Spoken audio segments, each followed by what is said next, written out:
Hallelujah.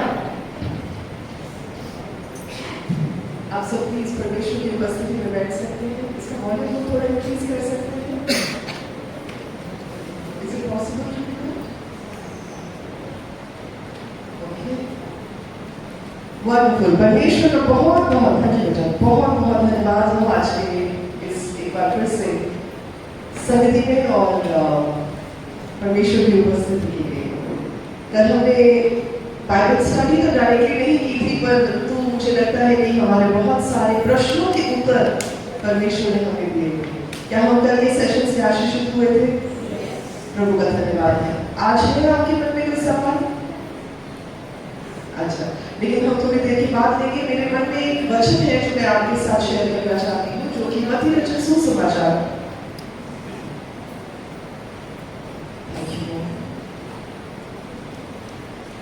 हम पढ़ने जा रहे हैं संत मत्ती रचित सुसमाचार, उसका 25 चैप्टर,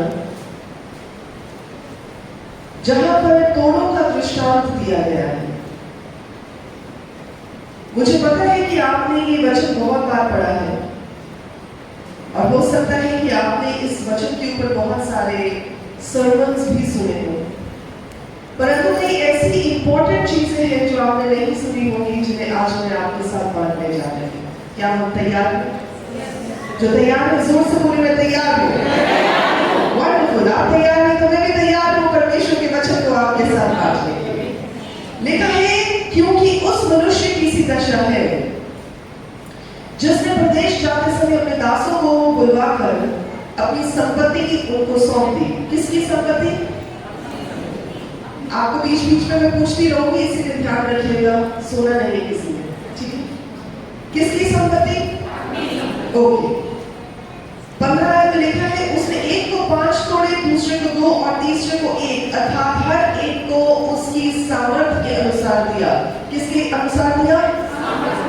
शाबाश। और तब वह प्रदेश चला गया। तब जिसको 5 तोड़े मिले थे, उसने तुरंत जाकर, कैसे जाकर? शाबाश, उससे लेन देन किया और 5 तोड़े और कमाए। इसी रीति से जिसको 2 मिले थे, उसने भी 2 और कमाए, परंतु जिसको 1 मिला था, उसने जाकर मिट्टी खोदी और अपने स्वामी के रुपए को छिपा दिया। क्या कर दिया? ओके। जो चीजें मैं आपको पूछ रही हूँ ना, यही आज का सत्र है, इसलिए ध्यान से सुनिएगा। इनको बेशक आप अपनी बाइबल में अंडरलाइन कर लीजिए, जो चीजें मैं आपको रिपीट करने के लिए कह रही हूँ। आगे लिखा है, बहुत दिनों के बाद उन दासों का स्वामी आकर उनसे लेखा लेने लगा। क्या लेने लगा?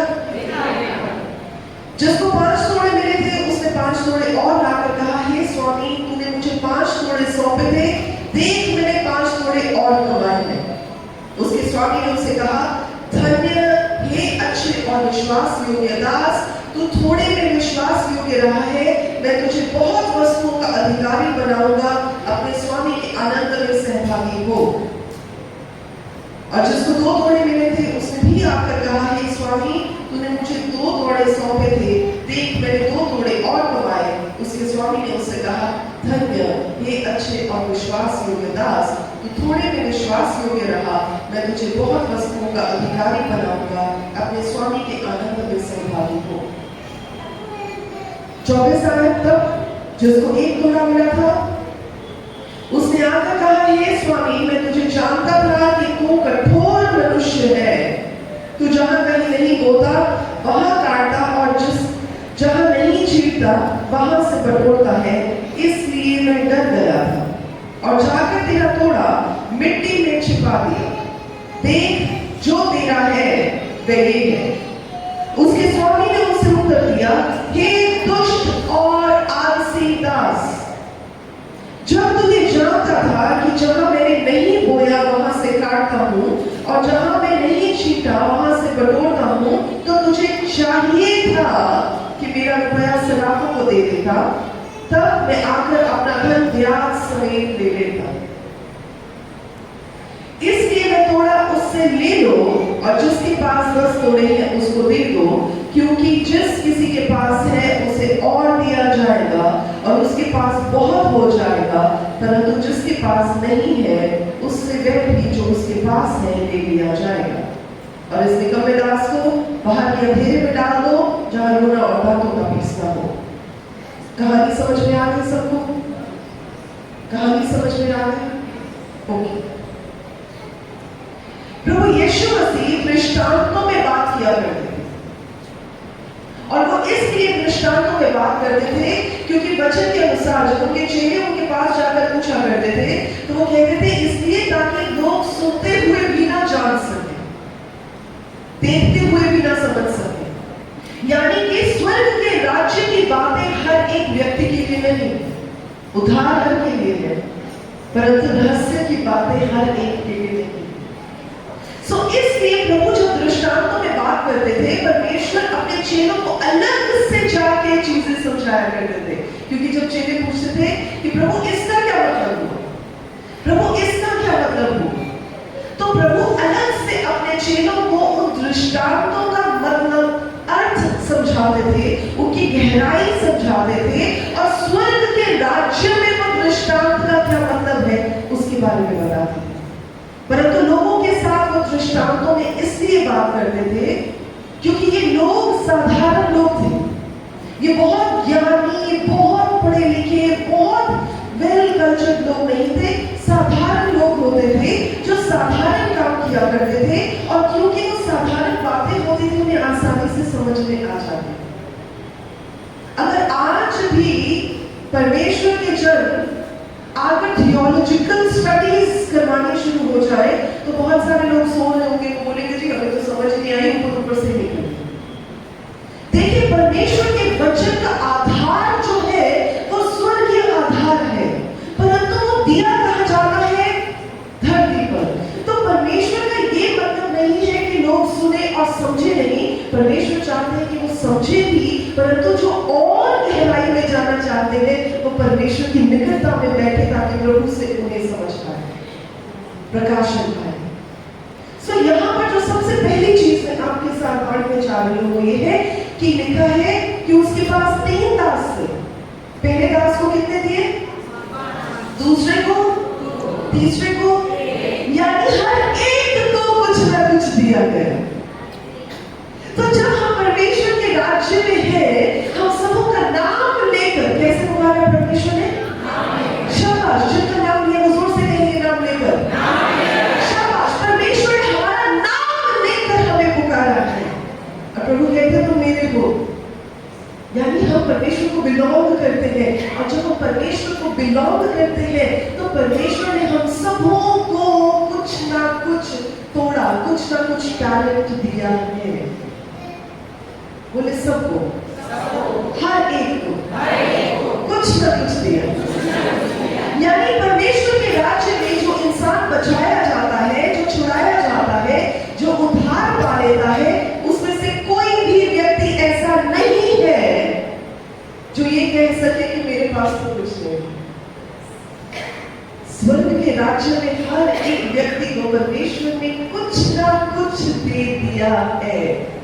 किसी के पास 5 हो सकते हैं, यानी कि आप अच्छा गा भी सकते हैं, आप अच्छा म्यूजिक भी बजा सकते हैं, आप अच्छी पढ़ाई भी कर सकते हैं, आप अच्छी मैनेजमेंट भी कर सकते हैं, यानी इतने सारे तोड़े। किसी के पास 2 तोड़े हो सकते हैं, किसी के पास 1 तोड़ा हो सकता है, लेकिन 1 तोड़ा भी तो है 2, यानी हर एक को परमेश्वर ने कुछ ना कुछ दिया। दूसरी चीज जो इस दृष्टांत से हम सीखते हैं ये है कि जो कुछ भी आपको दिया गया है वो पर्याप्त है, सफिशिएंट। अब 1 तोड़े वाला जो है वो ये सोच रहा था मुझे तो 1 ही तोड़ा मिला है। कई बार आप ये सोच सकते हैं कि मेरे पास तो बस यही टैलेंट है, बस यही खूबी है मुझ में। आपका टैलेंट, आपका तोड़ा वो है जो आप करना पसंद करते हैं, जिसे करते समय आपको थकावट नहीं होती, जो काम आपका करने को मन करता है, जिस काम के लिए आप परमेश्वर की महिमा के लिए किसी भी रीति से, किसी भी हद तक जाने के लिए तैयार हो जाएंगे। वो काम जिसके लिए अगर आपको रोका भी जाए और परमेश्वर आपको बोले कुछ करने के लिए तो आप किसी की भी परवाह नहीं करेंगे। ये वो है आपकी जिंदगी में जो थोड़ा आपको दे दिया गया है। कई लोग सोचते हैं ना, पास्टर नहीं तो मैं कैसे पहचानूंगा या पहचानूंगी कि मेरी जिंदगी में क्या तोड़ा है। मैं कहती हूँ जो करने में आपको तसल्ली मिले, जिससे आप परमेश्वर की महिमा कर सके, वो ही आपका तोड़ा है।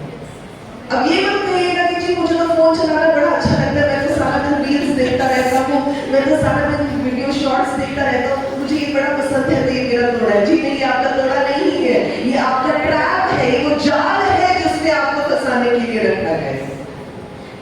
तोड़ा वो है जिससे प्रभु की महिमा, अगर महिमा नहीं हो रही तो वो तोड़ा नहीं है, वो जंजाल है जिसमें शैतान आपको फंसाना चाहता है। अब अगर आप एक तोड़ा, दो तोड़े और 5 तोड़ों के बारे में थोड़ा और गहराई में जाएं, तो आप जान पाएंगे कि जिस जमाने की ये बात की जा रही है, उस जमाने में एक तोड़े की कीमत होती थी एक किसी भी व्यक्ति की 15 साल की सैलरी। कम तो ना हुई। अब मान लीजिए कोई इंसान 10,000 रुपए महीना कमा रहा है, तो साल का कितना हो गया? 1,20,000। अब 1,20,000 15 साल के हिसाब से कोई छोटी रकम तो ना हुई। लेकिन परमेश्वर के राज्य में बहुत सारे लोग हैं जो एक तोड़े की वजह से रोते रहते हैं कि मेरे को तो 1 मिला, उसको 5 मिले, इसने 1 का भी कुछ नहीं किया। एक वाले ने यही किया, तो एक भी कम नहीं है।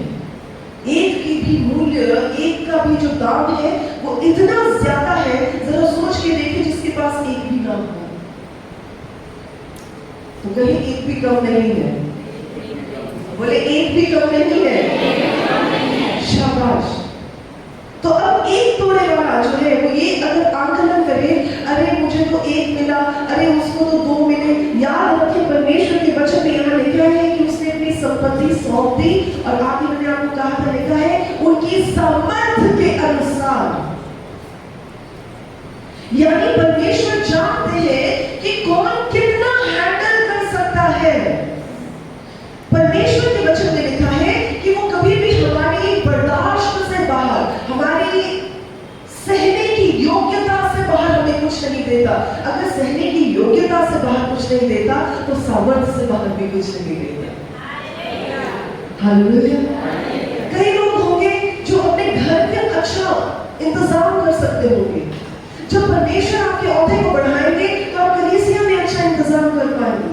जब परमेश्वर और थोड़ा आपको बढ़ाएंगे तो हो सकता है आप अपनी कंपनी में जहां आप काम करते हैं वहां पर आप चीजों को मैनेज करना शुरू हो जाए। यानी परमेश्वर अंश अंश करके आपको तैयार करते जाए, लेकिन आपकी सामर्थ्य के अनुसार आपको दिया जाए। और ऐसा नहीं कि सामर्थ्य उतनी रहती है कि आज मुझे इतनी चीज मिली, इतना ही बल नहीं। परमेश्वर हर एक पद पर, अब यहाँ पर अगली बात जो हम सीख सकते हैं वो ये है कि जब 5 वाले से पूछा गया तो उसने कितने और बना लिए? 2 वाले ने कितने और बना लिए? 1 वाले ने कितने और बना लिए? शाबाश। अब इसमें हमें क्या सीखने को मिलता है कि परमेश्वर परिश्रम पर पुरस्कार देता है। अगर आप ये बोले कि मेरे पास 1 है, मैं 1 का क्या करूंगा, और आप कुछ ना करें तो उसका कोई रिवॉर्ड नहीं। परमेश्वर हमेशा प्रतिफल मेहनत पर देते हैं, आलस्य पर नहीं देते। अगर आप बोले जी पास्टर जी तो मेरे पास थोड़ा है कि मैं बहुत अच्छा खाना बना लेती हूँ, आप अच्छा खाना बनाकर करते क्या है उसका? सिर्फ घर के लोगों के लिए खाना बनाते हैं, तो उस तोड़े का आपने इसका मतलब सही इस्तेमाल नहीं किया। आपका तोड़ा परमेश्वर के राज्य की उन्नति के लिए और प्रभु के नाम की महिमा के लिए इस्तेमाल होना चाहिए। यदि वह नहीं होगा तो वो तोड़ा आपने दबा दिया है। अगर आप कहते हैं कि मैं अच्छी बुनाई कर लेती हूँ, मैं अच्छी सिलाई कर लेती हूँ, तो क्या करेंगे उस तोड़े का? यानी ऐसी लड़कियों को सिखाए अपनी वो कला, ताकि वो आप आगे जाके उस परिश्रम के साथ अपने पैसे कमा सके और परमेश्वर के राज्य में कुछ निवेश कर सके। अगर आप अच्छी सिलाई बुनाई कर लेते हैं, कुछ ऐसी चीजें बनाए, आकर यहाँ पर स्टॉल लगाकर बोले कि जितनी चीजें ये बिकेंगी उसकी बिक्री का पैसा मैं कलीसिया को दूंगी, वो है आपका तोड़ा जिसे आप परमेश्वर के राज्य के लिए इस्तेमाल करें। अगर आप बोलते मैं खाना बहुत अच्छा बनाती हूँ, तो उस खाने बनाने की कला का आप क्या कर रहे हैं? आपके सामने, आपके इधर उधर, आपके इर्द गिर्द बहुत सारे ऐसे लोग हो सकते हैं जो भूखे हैं, जिनके पास खाना नहीं है। आप परमेश्वर के साथ एक वाचा बांधे कि प्रभु ये भूखे लोगों को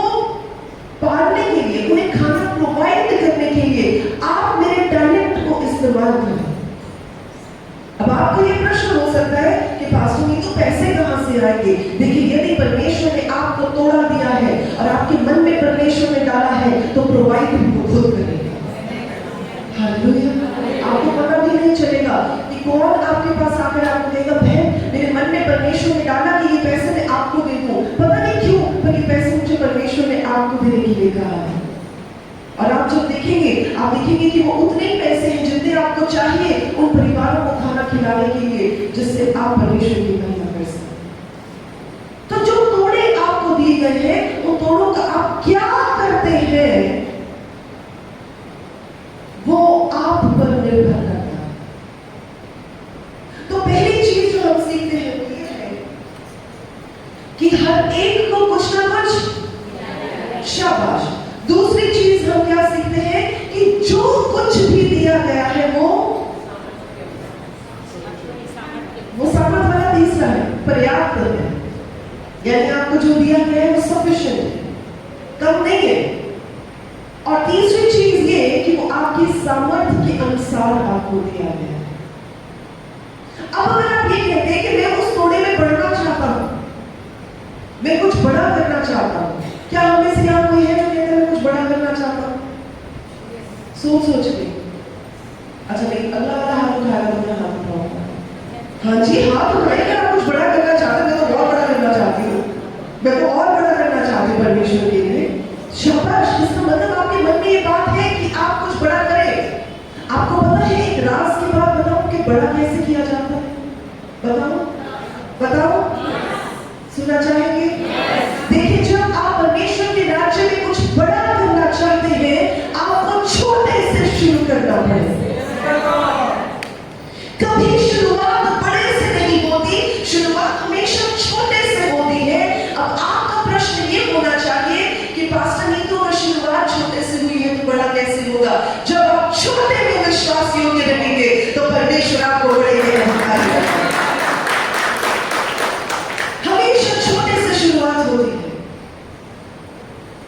और यहां पर लिखा है कि जब 5 वाला 5 और लेकर आया तो प्रभु ने कहा, ये विश्वास योग्य दास। क्या कहा? यानी जब हम विश्वास योग्य होते हैं तब हमारे दाहिने बढ़ते हैं।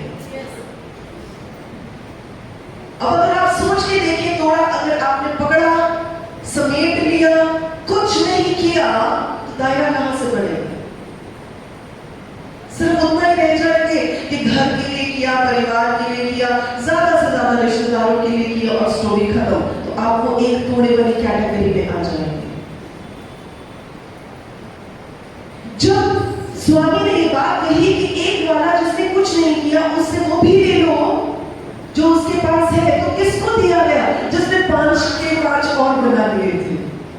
यानी जो करेगा, जो विश्वास योग्यता दिखाएगा, उसे और दिया जाएगा। तभी लिखा है जिसके पास है उसे और दिया जाएगा। तो सिर्फ होना जरूरी और काफी नहीं है। बोले काफी नहीं है। सिर्फ होना काफी नहीं है, उसे इस्तेमाल कर और पाना जरूरी है। अगर आप ये कह दें मैं तो बहुत अच्छी आवाज रखती हूँ, मेरा तो गला बहुत सुरीला है, तो बाबा उस सुरीले गले का आपने किया क्या? लता मंगेशकर के गाने गाए बाथरूम में जाकर, कि खाना बनाते समय कोकिला की तरह कू कू किया? यदि परमेश्वर के लिए कुछ नहीं किया तो सुरीले गले का कोई फायदा नहीं। वो सुरीला गला इसलिए आपको दिया गया है कि आप परमेश्वर की महिमा करें। अब ये भी मतलब नहीं हुआ कि आप पास्टर जी को आके बोले, पास्टर नीतू ने आके बोला सुरीला गला है तो मैं प्रभु की महिमा करना चाहती हूँ, मुझे माइक दे दे। जी नहीं, आपकी शुरुआत माइक से नहीं होगी, आपकी शुरुआत आपके घर से होगी। जब आप परमेश्वर की महिमा करेंगे, जब आप परमेश्वर की महिमा करेंगे, जब आप अपने घर में बैठकर अपने घर के सदस्यों के साथ परमेश्वर की महिमा करेंगे, जब आपकी आवाज जो सुरीली है वो परमेश्वर की अनॉइंटिंग के साथ जो मिलकर आपकी आवाज को ऐसा बना देगी कि परमेश्वर की उपस्थिति उस जगह पर आ जाए, तो आपकी आवाज जो है वो सिर्फ आपके घर की 4 दीवारियों तक नहीं रह जाएगी,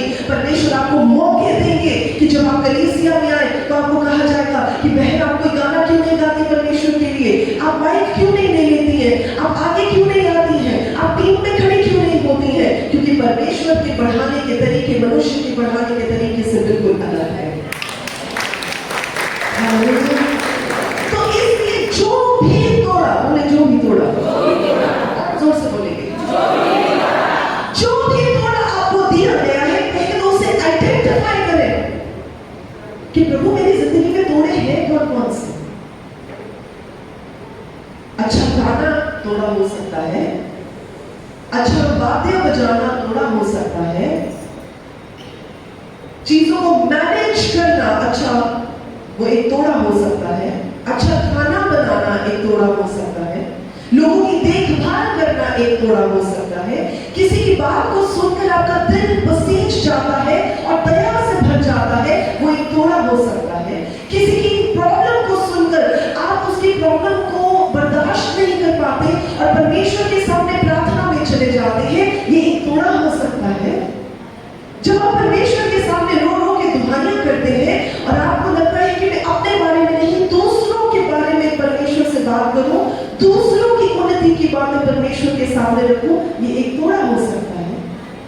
यानी तोड़े की कोई कमी नहीं है, पर हर एक के जीवन में कोई ना कोई तोड़ा जरूर होगा। कलीसिया में आते हुए हम सबों को लगता है हम अच्छा प्रचार कर सकते हैं, ये हमारा तोड़ा है, हम अच्छा गा सकते हैं, ये हमारा तोड़ा है। अरे इसके अलावा भी बहुत सारे तोड़े हैं जिसे कलीसिया में इस्तेमाल करने की जरूरत है। अगर आप कहते हैं पास्टर नहीं तो मेरे पास मुझे समझ नहीं आ रहा कि क्या तोड़ा है, आपको साफ सफाई पसंद है? कितने लोग हैं जो कहते हैं मुझे साफ सफाई पसंद है? तो आप में से कितने ऐसे लोग हैं जिन्होंने लोगों के आने से पहले कलीसिया में आके साफ सफाई की हो?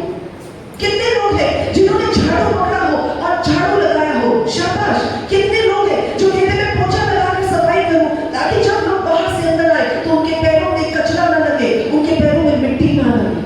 कितने लोग हैं जो कहते हैं कि लोगों के बैठने से पहले मैं बेंचेस को कपड़ों से साफ करता हूं या करती हूं? ये आपके तोड़े हैं। These are your talents जो परमेश्वर ने आपको दिए हैं।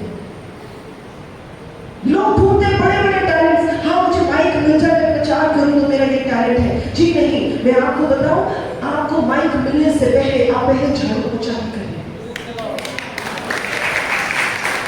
आप हमें सबसे पूछिए, जब हमने कलीसिया शुरू की थी परमेश्वर का वचन पाकर, तो हमारे पास सिर्फ 3 लोग आते थे, और 3 लोग भी कौन से थे? हम घर के 3 लोग, प्रणव सर, मैं और हमारा बड़ा बेटा। पर छोटा बेटा बहुत छोटा था।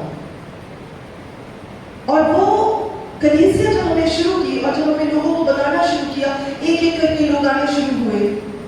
और क्योंकि अन्य जातियों से लोग थे, हम उन्हें नहीं कह सकते थे कि जी आप ये करें आप वो करें, तो हम लोग लोगों के आने से पहले ही झाड़ू भी किया करते थे, पोछा भी लगाया करते थे, उसके बाद सारी दरिया भी बिछाया करते थे, उसके बाद फिर ढोलकी लेकर बैठ जाते थे प्रचार करने के लिए और जो गीत गाने के लिए।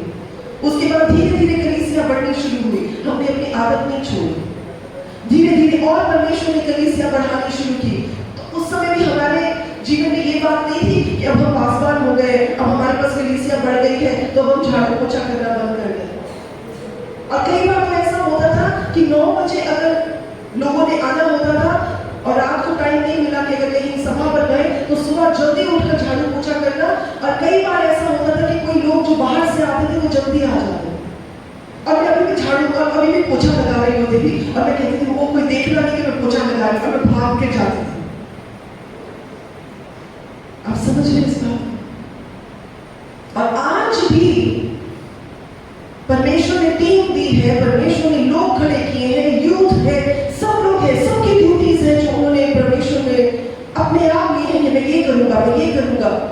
और यदि कोई आगे पीछे हो जाए या कोई नहीं आए, हम लोग खुद झाड़ू पोछा पकड़ते और लगाना शुरू कर देते हैं, बाथरूम सब खुद साफ कर देते हैं। और हम कोई फोटोज नहीं डालते हैं इंस्टाग्राम पर, फेसबुक पर कि जी हम ये सफाइयां कर रहे हैं, क्योंकि हम किसी व्यक्ति के लिए नहीं करते, हम परमेश्वर के लिए।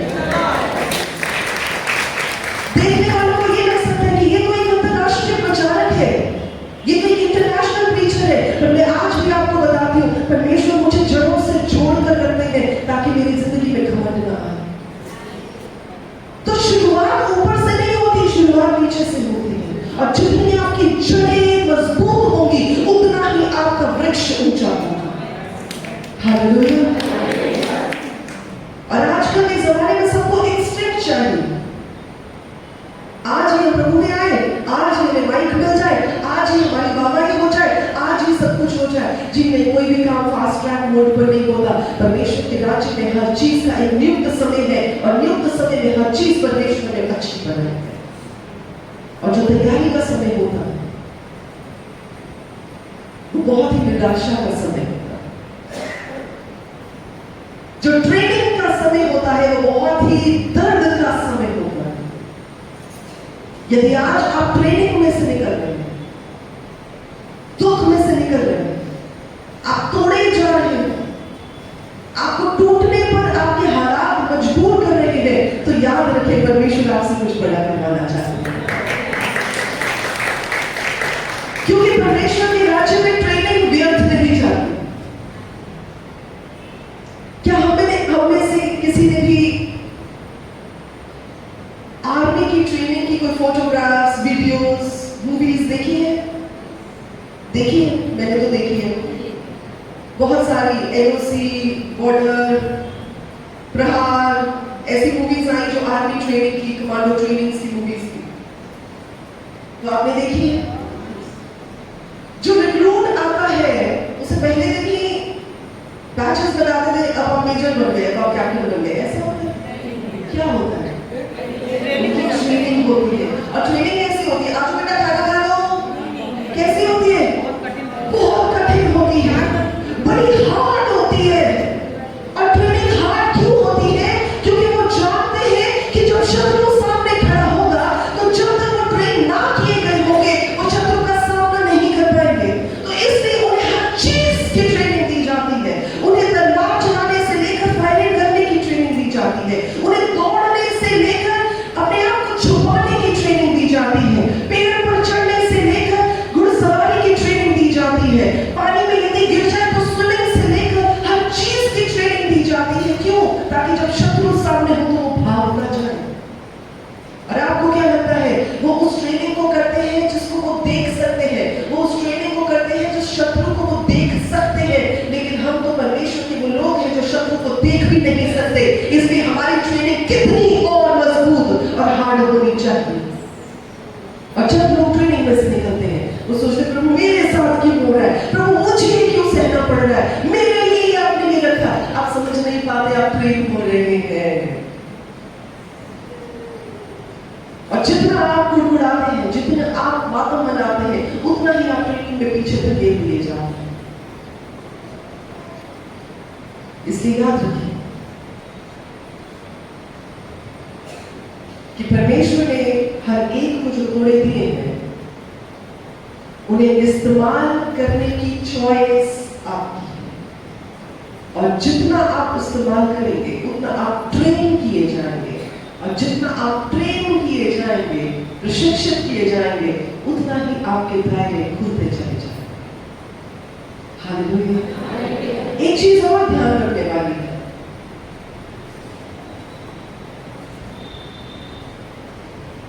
कि ये तोड़े जो आपको दिए गए हैं इसका लेखा आपसे दिया जाएगा। और एक बड़ी ही भयानक बात है, यानी जो आपको दिया गया है, जो आपको सौंपा गया है, उसका अकाउंट आपको परमेश्वर को देना पड़ेगा। तो ये नहीं आपने सोच लेना कि ठीक है किया तो किया, नहीं किया तो नहीं किया, पास्टर जी क्या कह देंगे, कम से कम यही कह देंगे ना तुमने किया नहीं तो कह देंगे सॉरी पास्टर जी।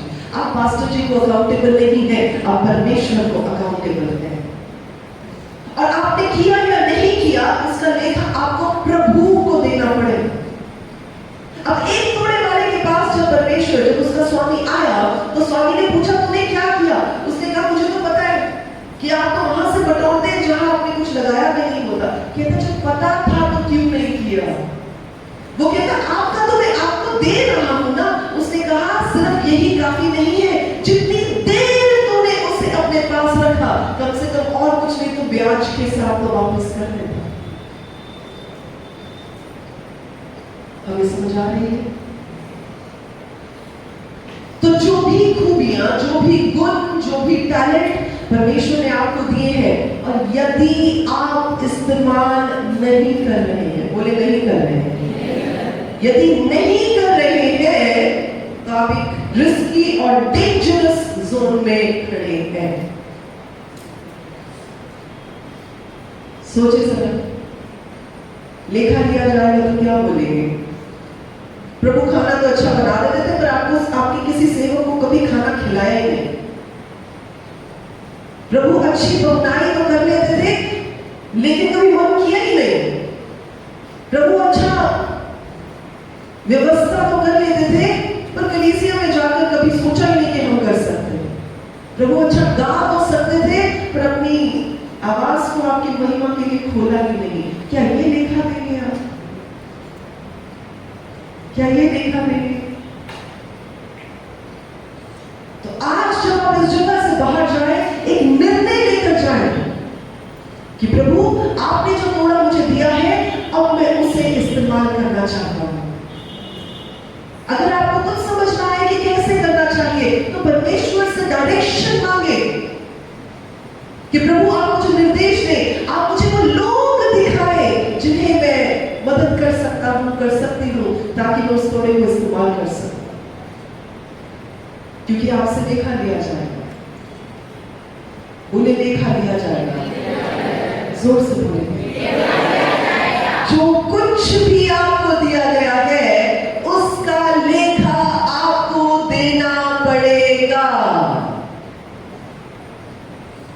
अगर आप अच्छा कमा लेते हैं और हर महीने आपके पास एक्स्ट्रा पैसे बच जाते हैं, आप उस पैसे का क्या करते हैं?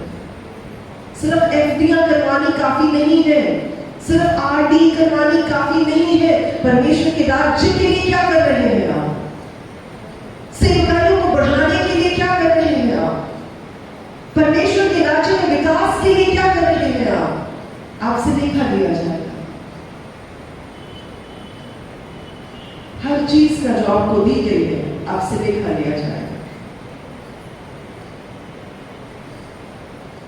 और एक और बड़ी भयानक बात आपको बताना चाहूंगी, ध्यान से सुनिएगा। जो कुछ भी आपको सौंपा गया है, बोलेंगे सौंपा गया है, और जोर से बोलेंगे। जो कुछ भी आपको सौंपा गया है वो आपका नहीं है, वो स्वामी का है। ओह, इट इज नॉट योर्स।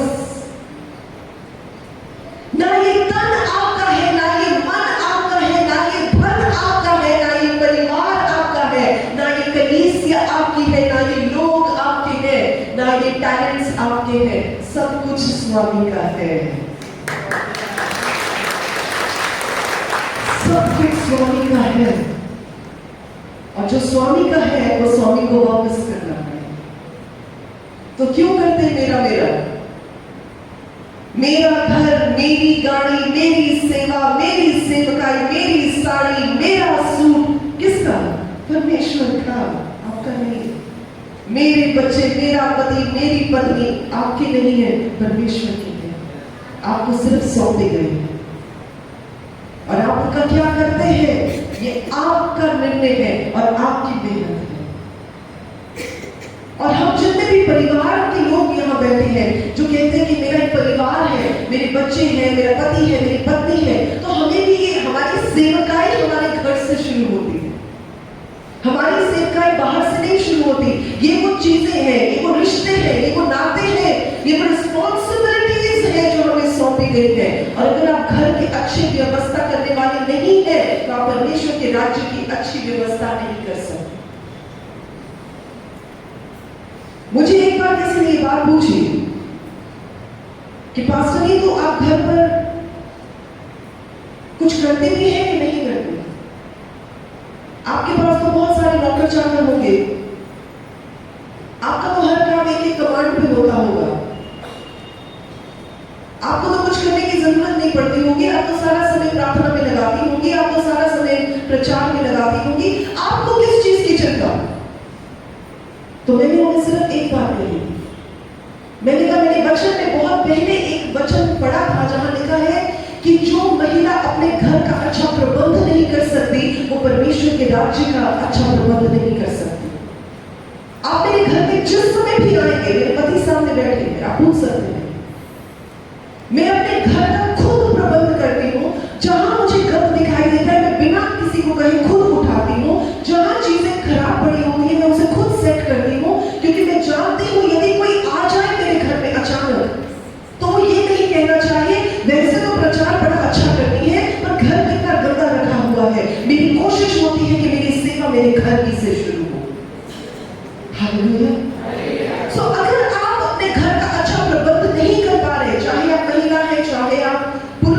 तो आपको ये बात याद रखनी पड़ेगी, ये वो तोड़ा है जो आपको सौंपा गया है और जिसका लेखा आपसे लिया जाए।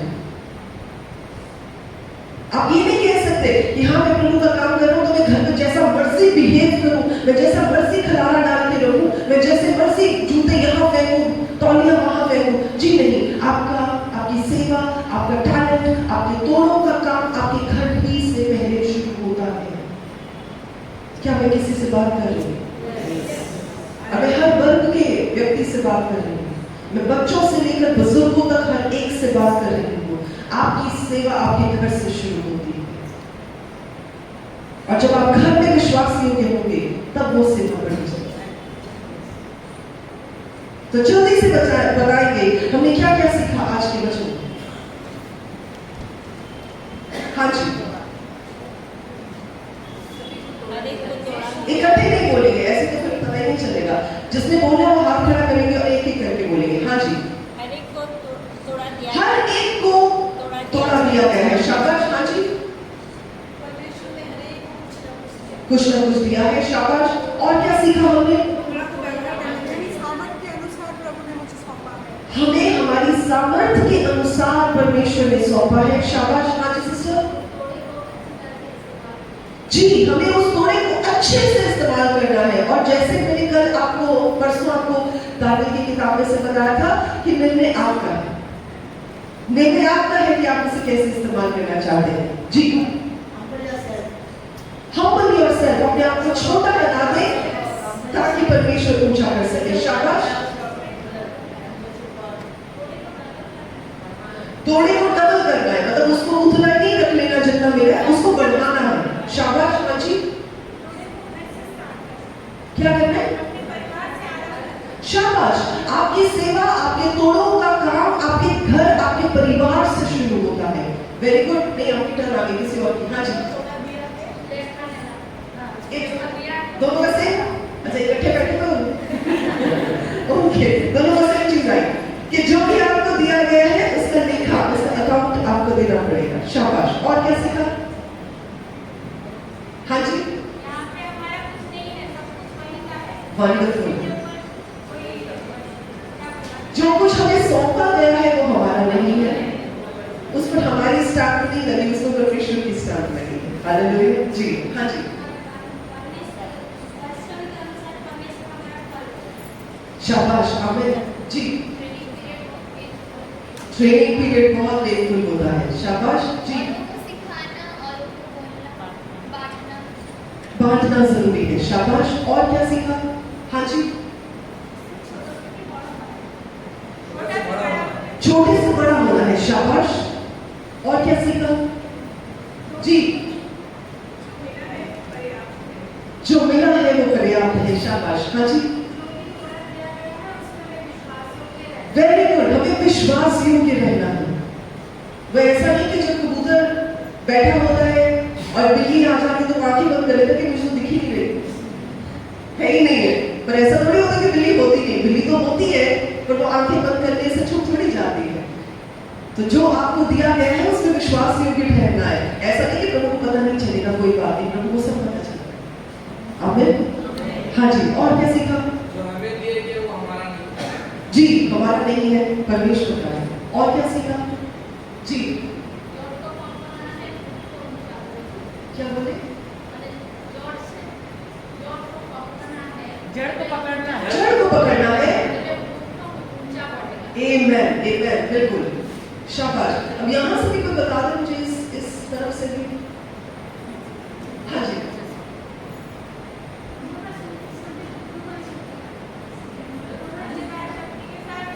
क्या बोले? अंधकार की शक्ति से युद्ध करना होगा। जी, क्योंकि हमारी ट्रेनिंग जो है विश्वासियों की इसी चीज के लिए होती है कि हम अंधकार की शक्तियों के विरुद्ध जो है परमेश्वर के नाम में खड़े हो सके। शाबाश। और जी जी, एक सेकेंड। आमीन। वाह, सबसे पहली बात कि उद्धार तो हर एक के लिए है, पर वो गहरी बातें, रहस्य की बातें हर एक के लिए नहीं है। जी, आमीन। वापस करना होगा। शाबाश जी। तोड़े का इस्तेमाल परमेश्वर की महिमा के लिए यस, तोड़े का इस्तेमाल परमेश्वर की महिमा के लिए करें। आपके पास ये भी तोड़ा हो सकता है कि आप किसी की बातों को सुन सकें। देखिए आजकल के जमाने में बहुत सारे लोग हैं जिनको बताने का मन करता है, पर बहुत कम लोग हैं जो पेशेंटली सुन सकते हैं, और बहुत सारे ऐसे लोग हैं जिनकी आप बात ही सुन ले तो उनका आधा दुख कम हो जाता है।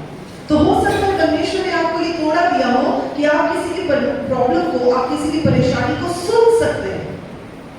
ये भी एक तोड़ा है। तो तोड़ों की कोई परिभाषा नहीं है कि सिर्फ टैलेंट जो दिखता है वही तोड़ा है। आपकी जिंदगी की जो खूबियां हैं, ध्यान से सुनिएगा, आपकी जो स्ट्रेंथ है, आपकी जो खूबियां हैं, वो भी आपके तोड़े हैं।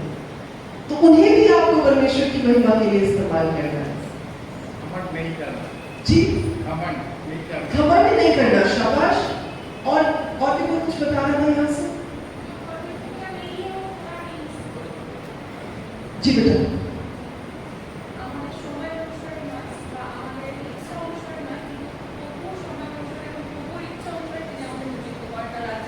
Amen, absolutely right at the right time. परमेश्वर का धन्यवाद हो।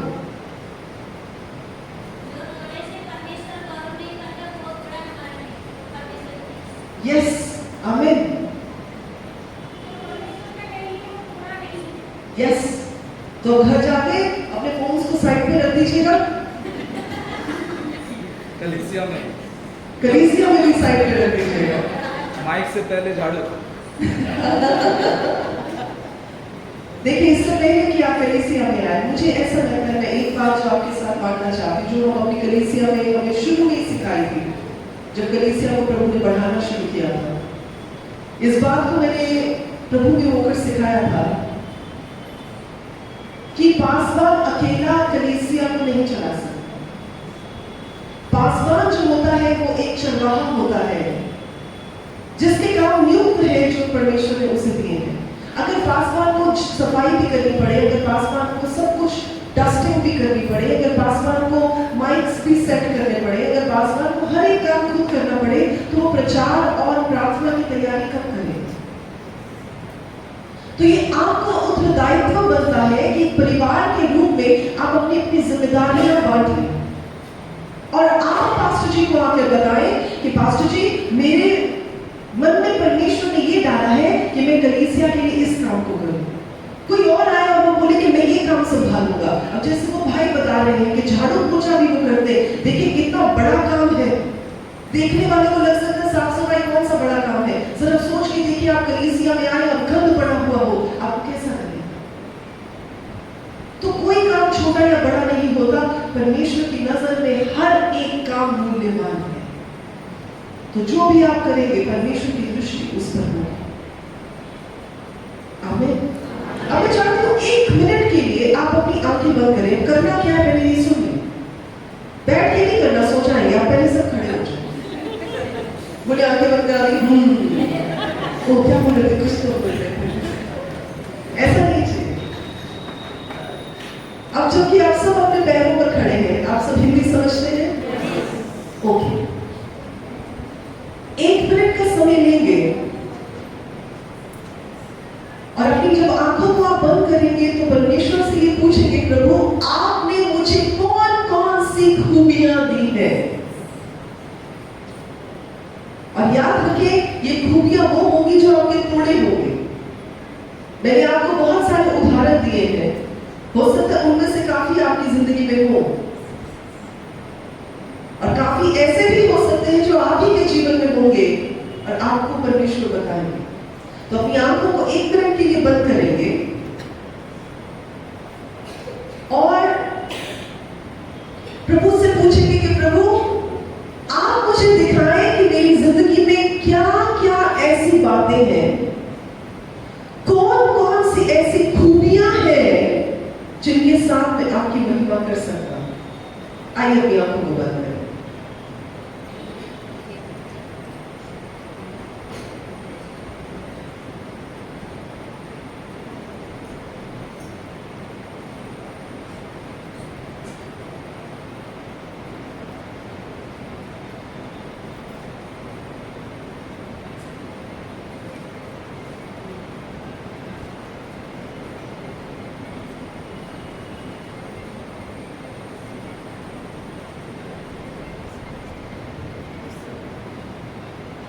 जी मेरी प्रार्थना है कि इस समय आप अपने लोगों के मन से बात करें और आप उनकी जिंदगी में इस बात को प्रकट करें कि जब आपने उन्हें रचा है, आपने उन्हें बनाया है, तो प्रभु आपने उनके जीवन में अपनी खूबियों को भी रखा है। प्रभु मेरी प्रार्थना है पवित्र आत्मा प्रभु आज आप अपने लोगों के मन से बात करें, उन्हें याद दिलाएं हर एक ऐसे अच्छे और भले गिफ्ट को जो आपने उनके जीवन में रखा है, हर एक ऐसे कोड़े को जो आपने उन्हें सौंपा है, उनके परिवार में, उनकी कलीसिया में, उनके रिश्तेदारों के बीच, उनके कार्य क्षेत्र में कैसे वो इन खूबियों और गुणों को इस्तेमाल कर सकते हैं। प्रभु आज आप उन पर प्रकट करें।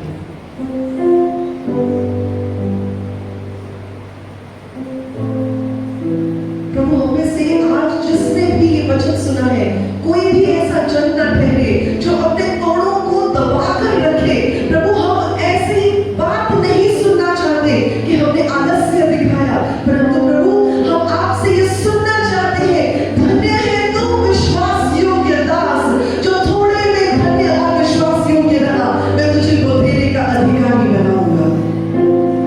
Oh Lord, we want to hear that from you this day.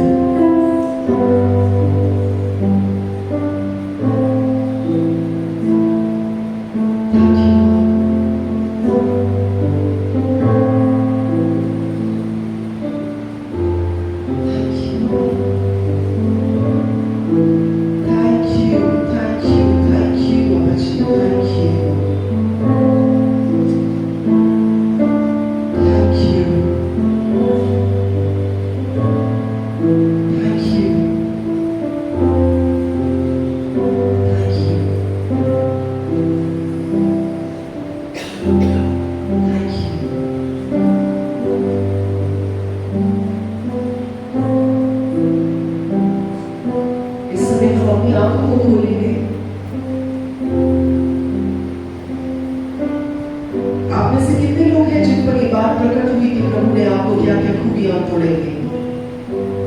अपनी बात को मिला कर दिखा। परमेश्वर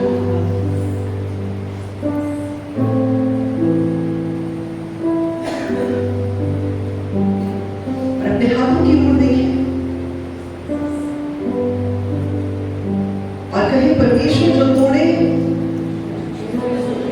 जो खूबियां आपने मुझे सौंपी है, मेरे हाथों में दी है, इन हाथों को विश्वास योग्य बनाए, इस मन को विश्वास योग्य बनाए। ये हाथ हमेशा बढ़े और दूसरों की उन्नति का कारण बने। ये हाथ हमेशा बढ़े और आपकी महिमा का कारण बने।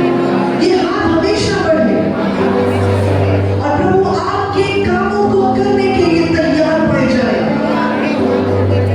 जो आपने मुझे सौंपा है, मेरे हाथों में दिया है, मैं उसे आपके सामने एक भरे भंडारे की माले इस्तेमाल कर सकूं और उसमें विश्वास योग्य हो सकूं। प्रभु यीशु के नाम में आमीन। आमीन। मैं आपको में महसूस कर पा रही हूं कि इस जगह पर आज परमेश्वर ने बहुत सारे मनों के साथ इस वचन से बात की।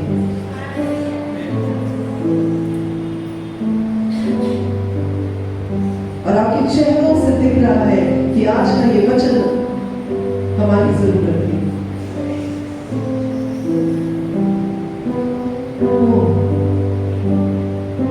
आज शाम को कुछ बहुत अद्भुत होने जा रहा है। कल जो आपने देखा उससे भी बढ़कर होने जा रहा है। आज शाम की इबादत, आज शाम की महिमा में परमेश्वर बड़े बड़े काम करने जा रहे हैं। और आज अगर आपके साथ घर से कोई आप जिसको लाना चाहते हैं, पड़ोस से जिसको लाना चाहते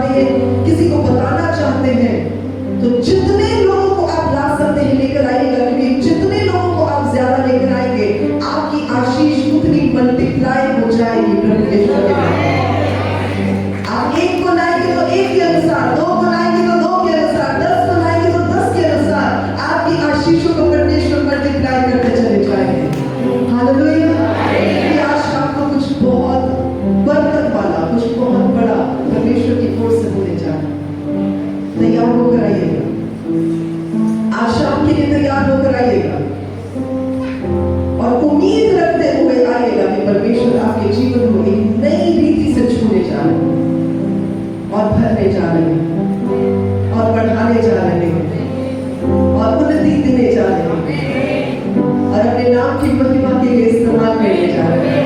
प्रभु यीशु के जिंदा नाम, आमेन। हम सब परमेश्वर की उपस्थिति में बैठ सकते हैं। थैंक यू बेटा, thank you so much, God bless you. यदि आपके पास कोई प्रश्न है इस वचन के संदर्भ में और आप पूछना चाहें तो पूछ सकते हैं। जो आज वचन हमने शेयर किया है उसके बारे में अगर आपके मन में कोई प्रश्न है या कोई संदेह है तो आप पूछ सकते हैं।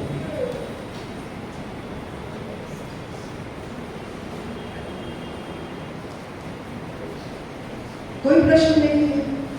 All clear?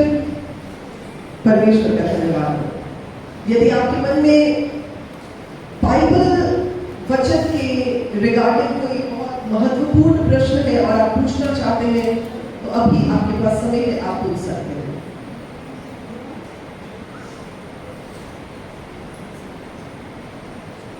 आपके मन में कोई सवाल है वचन को लेकर? जी,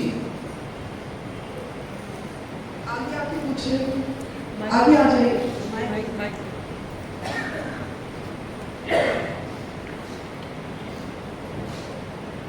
दान देने के लिए जबरदस्ती करना क्या अच्छा बात है? आज हमने क्या सीखा कि जो कुछ हमें सौंपा गया है वो किसका है? प्रभु जी।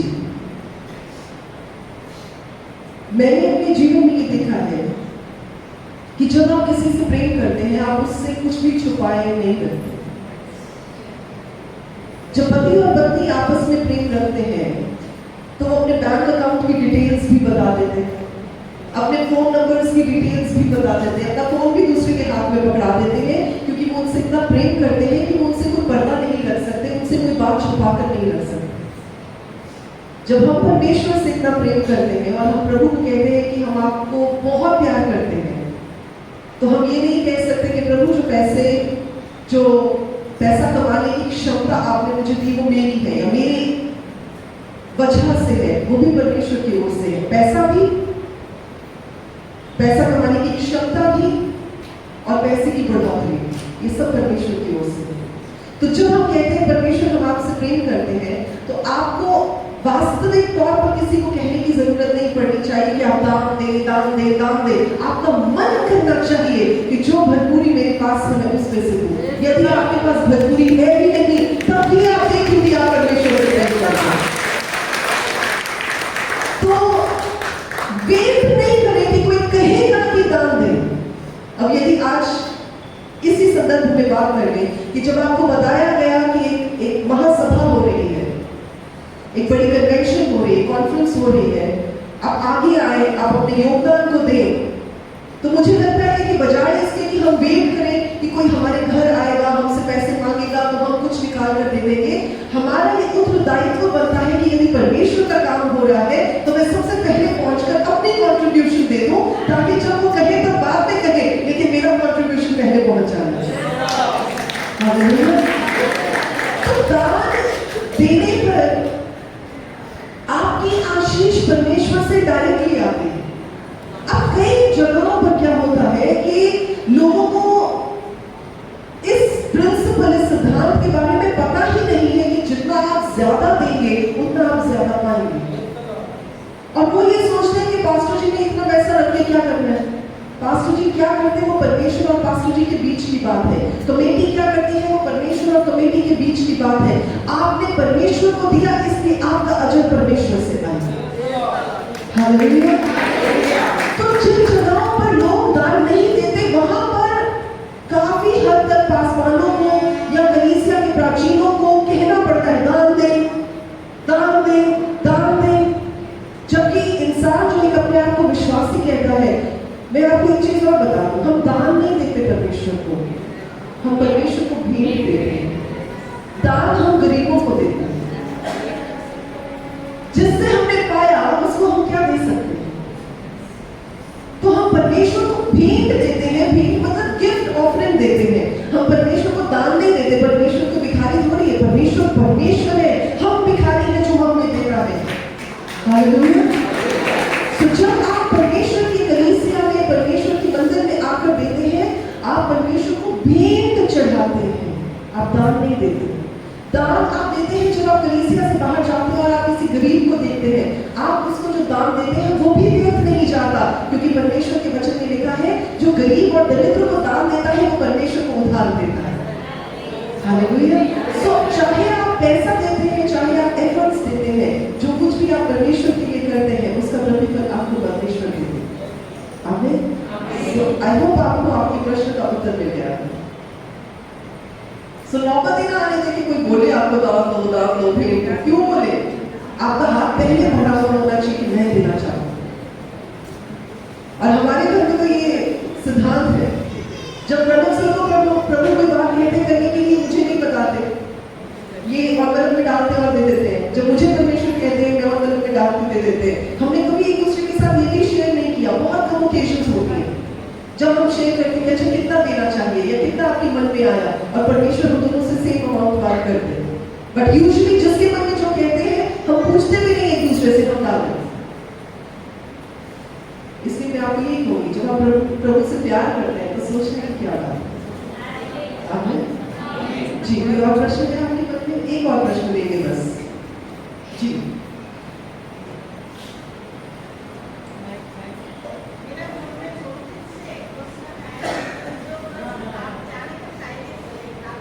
क्या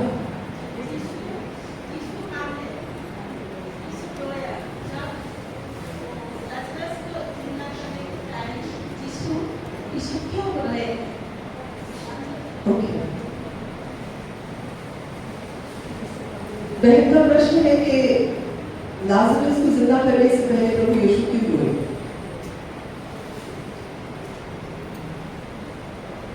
देखिए इसके काफी सारे पहलू हैं, कुछ मैं आपके साथ आज शेयर करूंगा। प्रभु यीशु मसीह कौन है? जोर से बोले क्या है, कौन है? परमेश्वर है, परमेश्वर के पुत्र है। जब वो धरती पर आए तो कौन थे? मनुष्य थे। यानी उनमें मनुष्य की फीलिंग्स भी थी, उनमें मनुष्य जैसी बातें भी थी जो उनके अंदर नहीं थी, पर उन्होंने कभी उस मनुष्य तत्व को अपने पर हावी नहीं होने दिया। पर क्योंकि वो मनुष्य भी है और वो परमेश्वर भी है, तो जब लाजरस की बारी आई, जब लाजरस के बारे में बात की जाती है तो प्रभु उस परिवार से बहुत प्यार करते हैं। जब आप किसी के साथ इमोशनली अटैच्ड होते हैं और वो व्यक्ति दुख पाए तो आप कैसा महसूस करेंगे? आप भी दुखी होंगे। और परमेश्वर का वचन बताता है कि हमारा ऐसा महायाजक नहीं है जो हमारे दुखों को ना समझ सके। वो हमारी तरह दुखों में से, हमारी तरह कष्टों में से, हमारी तरह टेम्पटेशंस में से निकाला तो गया, परंतु किसी भी चीज को उन्होंने अपने ऊपर हावी नहीं होने दिया। यानी आज जब आप परमेश्वर के सामने रोते हैं तो प्रभु, अगर आप किसी के लिए रोते हैं, किसी के बारे में सोचकर रोते हैं, तो ऐसा नहीं कि प्रभु यीशु बोले इसका क्या मतलब होता है, मैं तो इस फीलिंग को नहीं जानता। वो उस फीलिंग को जानते क्योंकि वो उस फीलिंग में से होकर गुजरे। सो वो मनुष्यता में होकर उस मातम से, उस मर्म से भरकर रोए, क्योंकि उस समय माता और मरियम भी रो रही थी। यहां तक भी कह दिया कि यदि आप यहां पर होते तो हमारा भाई ना मर गया। अब आप सोच कर देखें, यहूदी कल्चर में लड़कियों का, औरतों का अकेला रहना बहुत ही शर्मनाक और रिस्की बात मानी जाती थी। यानी उनकी जिंदगी में एक मर्द का होना जरूरी होता है, या वो भाई के रूप में, या वो पति के रूप में, या वो बेटे के रूप में, या वो भाई अपना पिता के रूप में, यानी किसी भी रूप में एक मेल फिगर का होना एक औरत के साथ जरूरी माना जाता है। और जिन बहनों का भाई नहीं था, पिता नहीं था, हस्बैंड नहीं था, तो जरा उनका मन सोच के देखिए। तो इसलिए उनके दुख को, उनकी तकलीफ को, उनके दर्द को महसूस करते हुए और उस फैमिली के साथ जो अटैचमेंट थी उसके अंतर्गत प्रभु यीशु मसीह।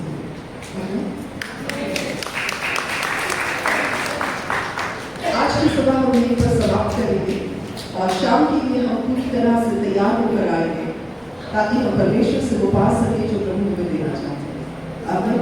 प्रभु आप सबको आशीष दे।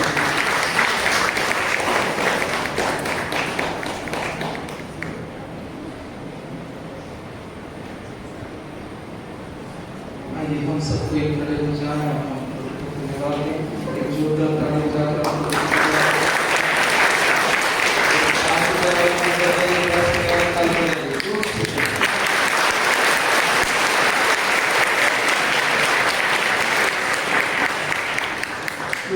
हम तुझे बहुत बहुत धन्यवाद देते हैं प्रभु जी आज की इस सभा के लिए। आपने हमसे बोला, बातचीत किया, जो प्रभु आपने हमें दिए हैं प्रभु उसे तेरे राज्य के लिए इस्तेमाल करने के लिए, तेरे लोगों के लिए इस्तेमाल करने के लिए प्रभु आप हमसे आप हमारे सहायता और मदद कर प्रभु। हमारे हाथों को इस्तेमाल कर, हमारे जीवन को इस्तेमाल कर, हमारे जो प्रभु आपकी ओर से आपने हमें दिया उन सारी बातों को प्रभु को इस्तेमाल करेगा, ताकि सिर्फ और सिर्फ तेरा राज्य बढ़ने पाए और तुझे महिमा और आनंद मिले पाए। प्यारे प्रभु जी, हमारे जीवन से सिर्फ और सिर्फ तेरा नाम ऊंचा उठने पाए और तुझे जलाल और महिमा मिलने पाए प्रभु, ये हमारी प्रार्थना है। आज भी प्रत्येक भाई बहनों के साथ और सुन ले, उनके जीवन पर तेरा हाथ रखने पाए। और आज जब प्यारे जिस संख्या में भी हम लौट कर आते हैं प्रभु, हम प्रार्थना करते हैं कि हम खाली न जाने पाए। फिर से प्रभु तू हमें रिवाइव कर दे, अपनी आत्मा से परिपूर्ण कर दे, हमसे बोलना, बातचीत करना, हमारी जो तकलीफें हैं, हमारी जो प्यार को जरूरतें हैं, उसके अनुसार प्रभु तो हमसे व्यवहार करने के लिए हम प्रार्थना करते हैं, ताकि प्रभु हम ये कह सकें कि वह बात यहोवा की ओर से हुआ है और हमारी नजरों पर प्रभु। धन्यवाद धन्यवाद धन्यवाद पिता, धन्यवाद इतनी सारी बातों की प्रार्थना प्रिय प्रभु यीशु के नाम से मांगते हैं।